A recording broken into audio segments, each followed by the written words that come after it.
Welcome to episode 2 of my Reparenting Series, part of my Experiencing Wisdom podcast. My name is Zardaj, and today we are going to talk about the role of Vipassana when it comes to reparenting. And I'm going to share the experiences I have had with my Vipassana retreats and how they have been a very helpful tool in aiding my journey and ability to reparent myself and live an authentic life. What is Vipassana? Vipassana is a silent meditation retreat that is done in a Buddhist tradition. And the technique itself is non denominational, which means that anyone of any religion, faith, or background can do it. It requires you to enroll in a course that is conducted at a Vipassana center. There are many centers all over the world, and it is likely that you live close to one. What happens once you go to this center is that you agree to spend 10 full days there in complete silence. You give up your worldly and material possessions, such as your phone, access to the rest of the world, contact with family members. You enter silence and meditate for up to 10 hours a day, even more sometimes, and live in your assigned quarters. You eat the meals that you are given. When you get rest breaks, you are limited to the grounds and the forest areas that they have in order to walk around and get some physical activity and feel at one with nature. So, what happens when you practice Vipassana? With Vipassana, what you do is you practice a form of mindfulness meditation that is not guided by any mantras, visuals, and things like that. It just focuses on simple observation and sharpening your awareness to observe what is present, which is the foundation of any form of mindfulness meditation. And Vipassana entails a kind of body scan meditation. It really is an excellent tool, in my opinion, to try and refine your ego. Because the point of being at a Vipassana center is that you are kind of giving up anything that can boost your ego, or involve your ego. That's why you stay there in silence and you're not even allowed a pen and paper, so that all you do is focus on what is present and work with your awareness and the principles of equanimity and impermanence to address what may be going on inside of you. In a way, observe it and then keep coming back to the meditation as those feelings arise. Has Vipassana been an intense form of reparenting? Yes, in my opinion, Vipassana has been quite intense for me as an experience, especially because I think I have had some significant trauma in my life and also suffer from deep rooted anxiety. Vipassana can be intense for people who have experienced a lot of suffering in their life, because what the process does is that it brings up a lot of what you have experienced. And sometimes, those experiences can be very traumatic or very intense things.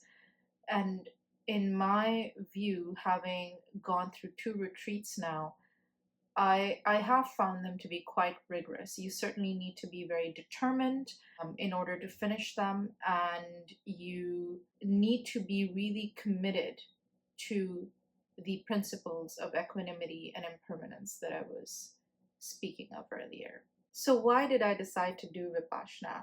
I remember when I first heard about it, it was back in 2017. It was at a New Year's Eve party, and my friends and who were there, they were speaking about their experiences of having done it. And at the time, I thought it was completely bonkers. I was like, I don't think it's possible to be silent for 10 days. And I just thought it was completely kooky that they went on and decided to try this. Now, cut to 2 years later in 2019, when I did my first retreat, I was going through a bit of significant stress in my life, so to speak. I was in a job that I wasn't too happy with, and I was feeling quite burnt out. I had been thinking about quitting my job without another one lined up, and I could feel in my heart and in my entire physical being as well that I needed some kind of a rest, reset. And I had been looking into yoga retreats at the time and meditation retreats as well. And what I was coming across were these retreats that were really bougie. They were in five-star hotels. They cost a lot. They were only for about 3 to 5 days. And they didn't just have yoga or meditation, they had some other things included as part of the experience. And while that was really nice, I was a bit conscious financially because I was considering leaving my job. And at the time, I was speaking to a friend. Incidentally, it was the same friend who was at this New Year's Eve party who had done Vipassana before. And he happened to tell me about his second round of Vipassana that he was about to go on in May of 2019. I think I was immediately interested the moment he said it was free. I looked into it a little bit and I was like, yeah, I think I'm ready for this. I think I can do the 10 days of silence because I really was feeling a need to retreat from the world. And somewhere, maybe it wasn't fully in my conscious awareness at the time, but I was also leaning against the yoga retreats that I was seeing in the fancier hotels because that would have required me to engage in a way that I did not have energy for. So to me, this 10 days of silence and going to a Vipassana retreat sounded like exactly what my system needed. I felt ready also because I had dabbled with mindfulness meditation before. In my last year of university, I took a course that was called The Psychology of Meditation, and in that we really studied the science behind meditation and the impacts that it had tangibly on the human brain, the changes in the pain tolerance of patients who experience chronic pain, even though they observe the pain to be at the same degree, their tolerance somehow improves. So I studied a lot of interesting, cool things about meditation, and part of that 3 hour lecture was also an hour of meditation with the class and with our professor. I did some meditation outside of that hour in my daily life, and I had experienced the effects of meditation, and we had also discussed it as a class over the course of 4 months. And I thought I could use a deeper reset at the time. At the time, I also had been going through therapy because my relationship had ended and it had been feeling like I was surrounded by death. I was feeling very, very depressed in the months prior, and I was seeking out help. I had received quite a bit of self reflection, coaching, and therapy from my therapist. We did discuss me going to Vipassana, and it seemed like it would have been a good idea at the time. So I felt ready to explore such an intense program. So, how did my first round of Vipassana help me reparent myself? I noticed that for the first time in my life, I experienced having compassion for myself. Growing up, my family, they were very, very critical people. My parents demanded perfection from their children. Oftentimes, even doing everything right wasn't enough because it was nothing notable. It was the bare minimum that was required. And growing up in a household like that made me analyze and obsess for ages about, the slightest variation in tone I had, or, my choice of words when interacting with other people, and I would obsess over how those slight differences would have made the other person feel. And my focus, like during my entire life until that point, had always been on others. It had never really been on how I felt. And I was always like ridden with guilt at the thought of setting boundaries because that's how I was raised. My parents believed in exerting complete and total control over their children. And I'd like to have a lot of grace for my parents as I'm saying this because, perhaps they were also repeating the patterns of childhood that they experienced, and they were also going off of what they knew. And at the time, they didn't really have resources such as the internet or books or shows on good parenting. They only knew corporal punishment, and they only knew a certain kind of discipline that is really harsh as a means to make sure their children grow up to be capable human beings who did good in the world. In doing so, even though their intentions from their heart were right towards us, they inadvertently ended up causing a lot of damage in terms of who they conditioned us to be. I became someone who was very, very self critical, never respected my own feelings, and always placed emphasis on the other and accommodating the other. I was such a people pleaser. I still am to some degree. And I offered like buckets and buckets of compassion to everyone else except myself. I never really created that room for my own emotions, and that was really mimicking the pattern that occurred in throughout my childhood until I was 18 and I moved away. Growing up in my household, there was never really space for my emotions. It was all about how my parents felt, what they believed, what they thought, even meeting all of their expectations and oftentimes going above and beyond wasn't enough because that was the bare minimum. Effort to make boundaries with them. Sometimes, even as a child, one can feel when things are wrong and one can feel anger and try and set boundaries. They would double down and punish us some more because they would be enraged at the idea because that would mean that they would lose that kind of control. So my ability to really have healthy relationships was quite diminished by the time I was living alone by myself. Doing Vipassana for the first time provided a lot of perspective on that. It allowed me to really see that because I was so self-critical with myself, I was only ever attracting the kind of people who would be really critical with me and not really have a lot of compassion for me. And of course, there are exceptions to this. I certainly must recognize a few friends who have been very generous and loving towards me.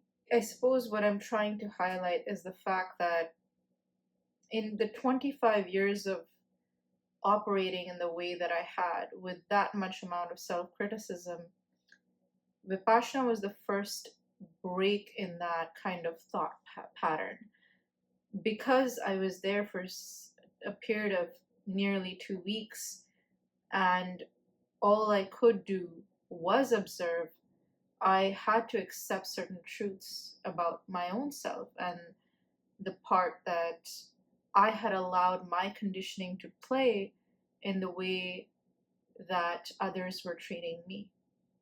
That really was a big change in my modus operandi, because after that I did see a difference in the way I spoke to myself and more like the way my thoughts occurred in my head about what I was doing and saying and whatnot. And I felt a lot of compassion for myself by the end of my first retreat, not just myself, but also for other people, I felt a lot of compassion, and that really allowed me to feel grateful for who I was for the first time in a long time, and really appreciate myself for everything that I was and was becoming. In terms of the impacts the first round of Vipassana had on me, I definitely noticed that I went about halfway to the depth of my mind. I explored a lot of my consciousness and subconscious motivations and reasons for my conditioning, why things were the way they were. And, it's really funny that I thought I would go all the way to the depth of my mind in those 10 days, but it was only about halfway to the depth of my mind, because 10 days surely isn't enough to really explore the full extent of one's conscious and subconscious. How about my second round of Vipassana? Why did I decide to do it, and what were the impacts? My second round of Vipassana was significantly different from my first round of Vipassana, I will say. I just recently did it in April, a couple of months ago. And in some ways, having done it before was both good and bad, because in some ways I knew what to expect.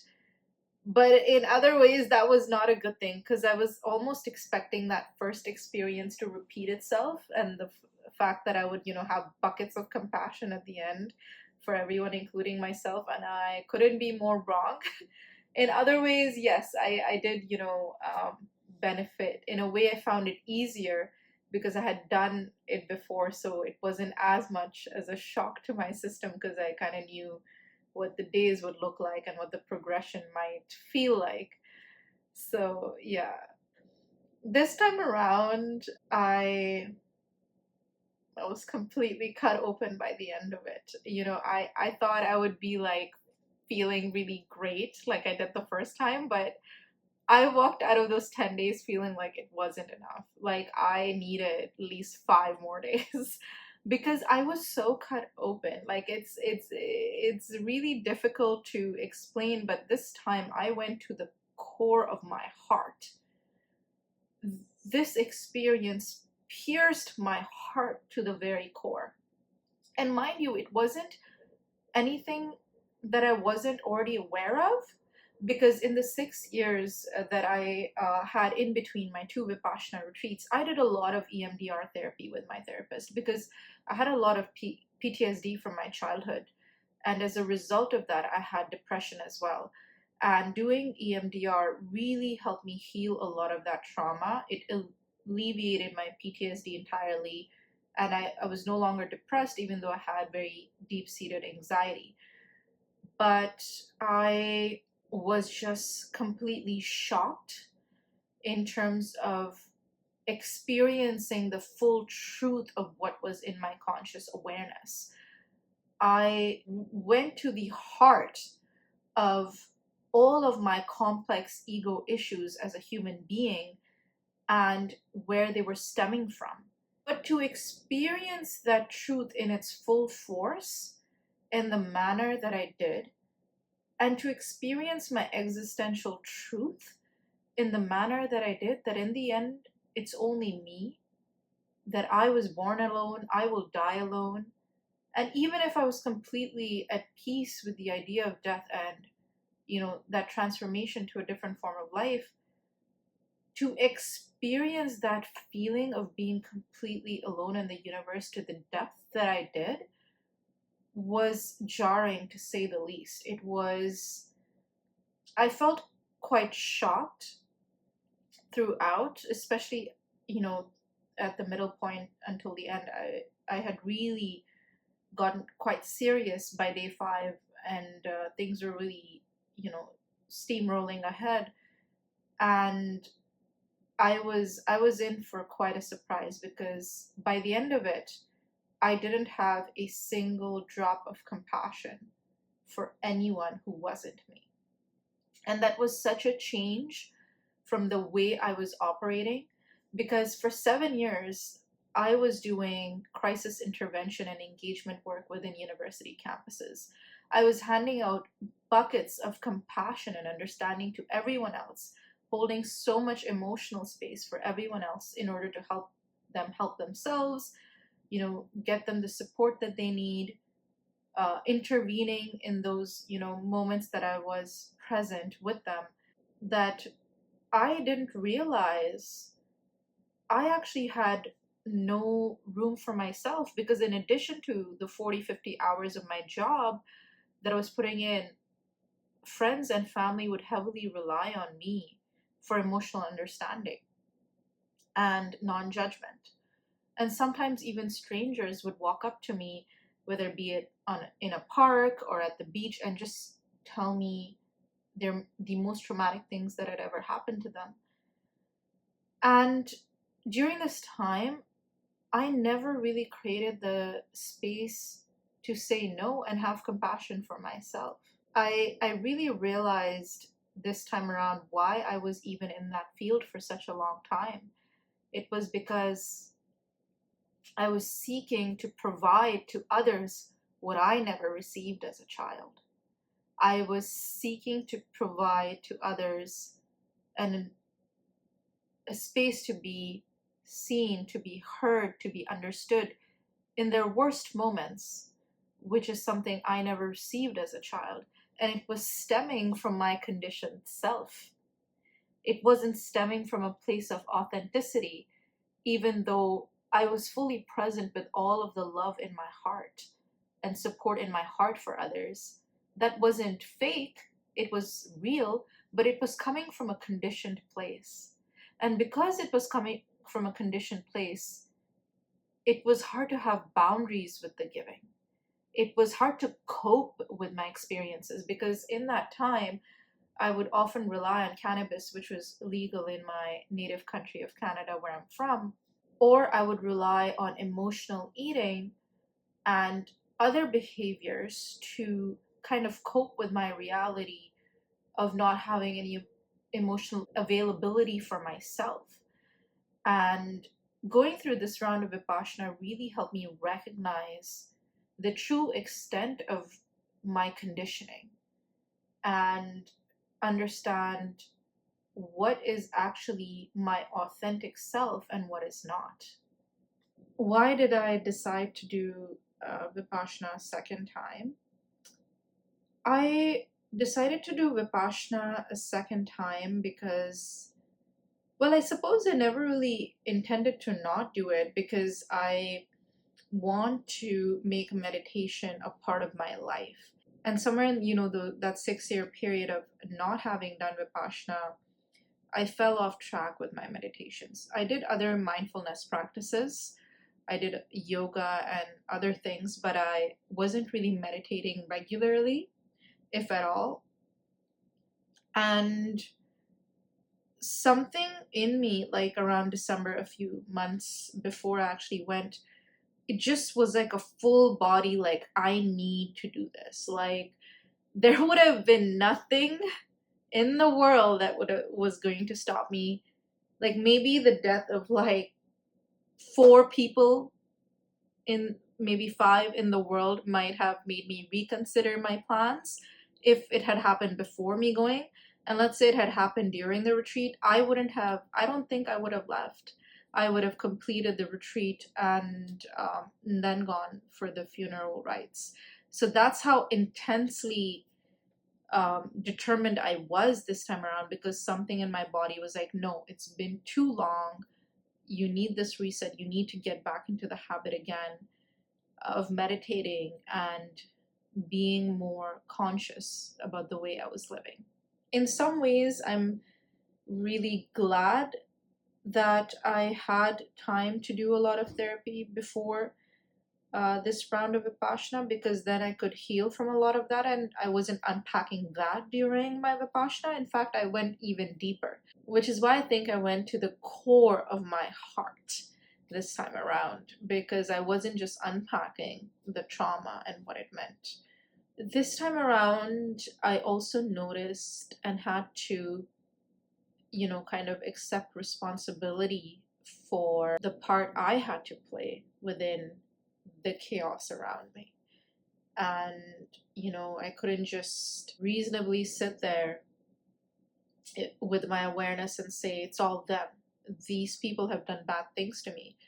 Yes, that's true. Like, a lot of people have, done or tried, but what is the role that I have played when I haven't stood up for myself in the way that I needed to?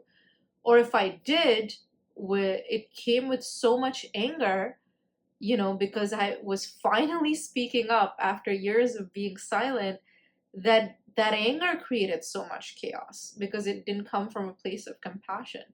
So I really had to accept the part that I was playing in my own life where I was unhappy. What were the different stages of work and the different stages of realizations I had as a result? I needed quite a bit of time to myself afterwards, and I wasn't really feeling quite normal, so to speak, for some time, for a couple of weeks after I really was slowly incorporating socializing back into my life, because I had lived through so much, truth and experience, the full force of so many people's intentions towards me, the extent of the conditioning I was operating with, that a lot of that truth was a little bit shocking. So I had to really give myself the time to decompress after that, and also continue with my 2 hours of practice a day, which really helped prod me along. I also realized that, the anger that I was operating with so much, especially in regards to trying to set boundaries with my parents, either I was operating from a place of a lot of anger or I was completely cutting them out. And I had just, like, last year come out of a period of no contact with my mom. And, we had set some ground rules in the beginning that she maybe abided by for 3 days, and then she went right back to her way of operating. And as that continued to progress over time, I again started to express my boundaries in a very angry way. And this time around, I realized, they're never going to change. My parents will never change for their children. Maybe they will for some, but they definitely are not going to change for me, because they have this need for control, and the rules will constantly shift. The moment I abide by certain rules, the rules will change, and I may never be good enough. And I had to completely accept this and make peace with this fact, and realize that there is nothing that I can achieve in this world that will make them give me the love that I'm desperately craving from them.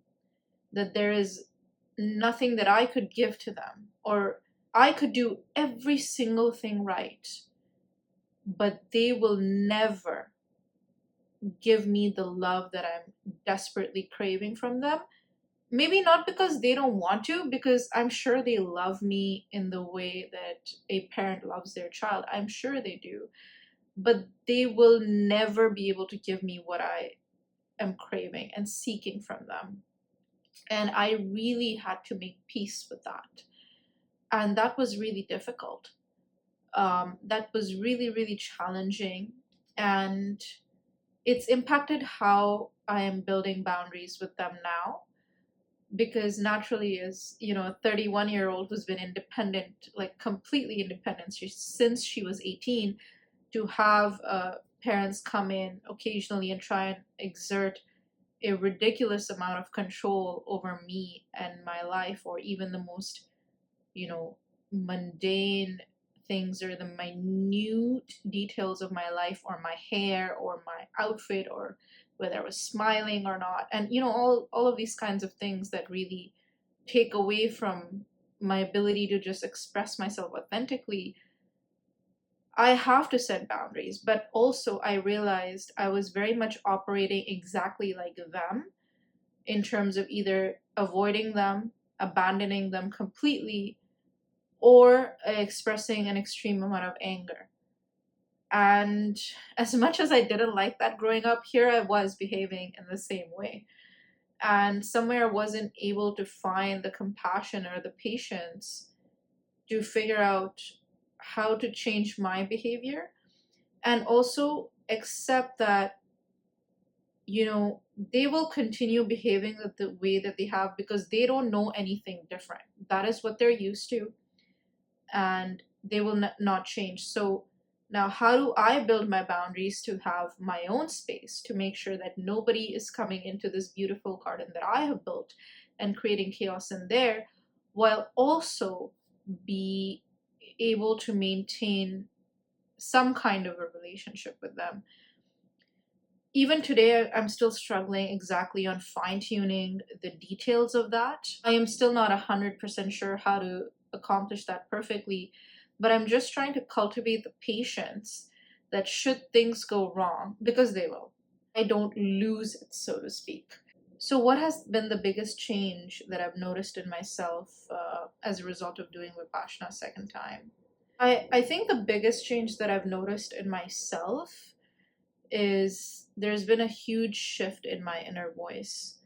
Like, if in the first time I did it, I learned to not be as self-critical.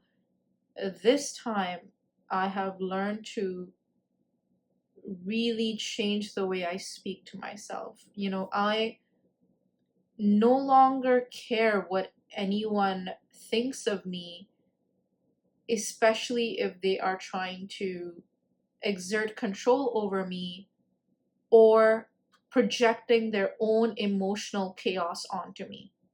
Because, when you are building boundaries, one of two things will happen.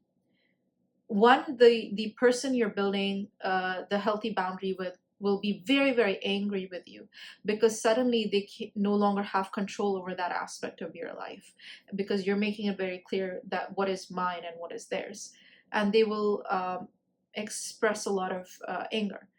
The other thing that they would try to do is sabotage you trying to build the boundary, because they are so used to having you in that conditioned state.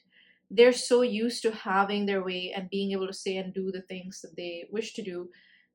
And they're not appreciating your sudden self awareness and self esteem growing, that they will try to sabotage it by trying to put you down, project their own emotional feelings onto you, call you arrogant. Like, there are all kinds of ways people can respond when you are showing a level of change and growth that they are maybe not capable of. Because your growth suddenly becomes a mirror in terms of them being able to suddenly see their own stagnancy, their own flaws. Your change and your self improvement becomes an example, of everything that they're not doing in their own lives. And that can create a lot of feelings of envy sometimes. And people can start to behave in ways or say and do things to make you feel uncomfortable, so that you retreat to that conditioned state, so that they feel fine. They feel like everything's normal. They don't have to adjust to a new normal. So, now I feel like I finally cultivated the discernment to realize when someone is obviously projecting their issues onto me, someone's projecting their stuff, versus what is actually, a nuance that they may be highlighting to me that I might have missed out on, that maybe I need to incorporate when I am building these boundaries. Because that can happen, right? Like, we're deeply flawed. Just because we're trying to build a boundary doesn't always mean that we have covered everything that it might entail.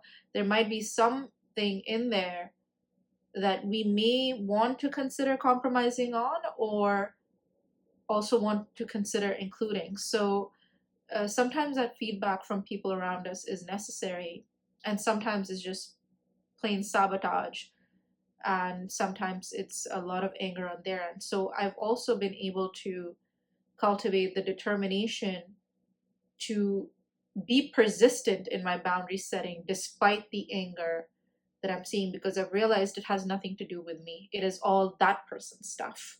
And I no longer feel the kind of enormous guilt that I used to for trying to set the right boundaries and try to live life on my own terms, because I'm not harming anyone at the end of the day. I'm not invading anyone else's garden. I'm just building my own to the tune of my own rhythm and the beat of my own drum. And nobody else's opinion is important other than my own. So, what has the impact been to me personally in trying to reparent myself through Vipassana? The biggest impact recently, ever since I've come back, it's been like I've been taking like a lot more space than usual, I think, from people, because of two reasons. I'm really trying to find my authentic voice and break out of my conditioning.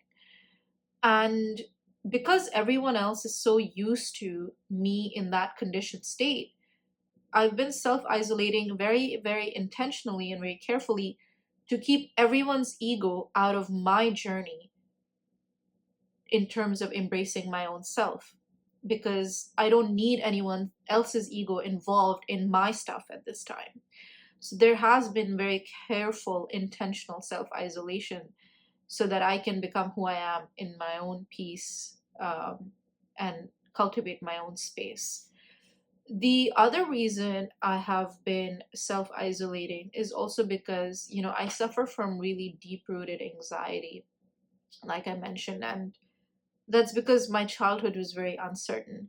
You know, the entire climate of the house could completely shift within a microsecond, and you never really knew what was going to happen next, or which extreme things might go on that particular day. And that left me with like very, very deep rooted anxiety. And because of that anxiety, sometimes I don't know how to behave when I'm meeting somebody that I already know or have a long standing relationship with. Because of my anxiety, I crave certainty, right?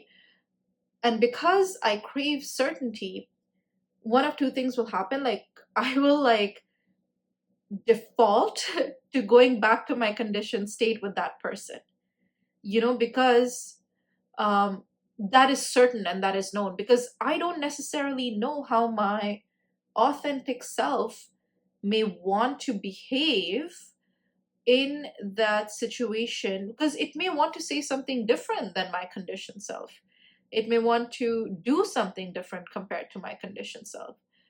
And because that is new and it's uncertain, I retreat. So, in order to stop that from becoming an obstacle in my path to shedding my conditioning, I have decided to intentionally self isolate. And when I do interact and those things are happening, I make note of them to make sure they don't happen again.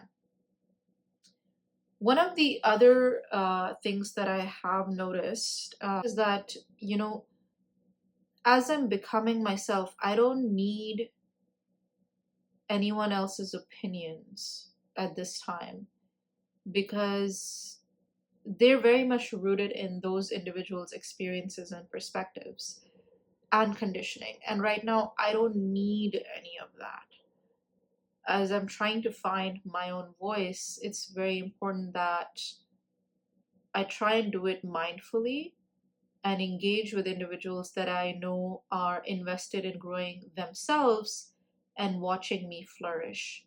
And sometimes, even the people who love us the most are not capable of providing that kind of maturity. Because it entails being comfortable with the kind of vulnerability I might be showing. As I'm becoming my authentic self, I'm learning to become a much better communicator, because I'm learning to become comfortable with vulnerability. My whole life, I was taught that vulnerability was a weakness, which caused me, and even include not just that, but also like the environment caused me to primarily operate from a very masculine space of like doing, taking action, being very driven. My femininity got really suppressed really early on, because it's very free flowing, it's very soft, and it's very creative. And with the environment of constant criticism and corporal punishment, it never really felt safe to express. And as I'm learning to become my authentic self, somewhere that creativity, that free flow, that vulnerability is coming back. And I just want to make sure that it expresses itself with the right people who know how to respect it.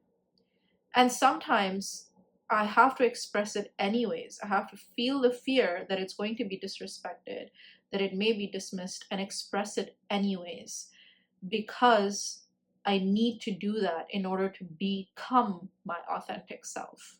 So, where do we go from here? I suppose I am still figuring that out. One of the things that was really important to me was my ability to express my voice and just unleash it. And that was like the primary driver behind starting this channel. I've really started it for myself. And in some ways, that feels authentic because I don't really do too much for myself often. And the intention was that if anyone else finds this content valuable and if this is going to help them, then may they come across it and benefit from it. So that's what's on the menu for right now. And in terms of the future, I'm just really trying to bring an ease into my life, because I was always raised to believe that nothing good ever comes easy.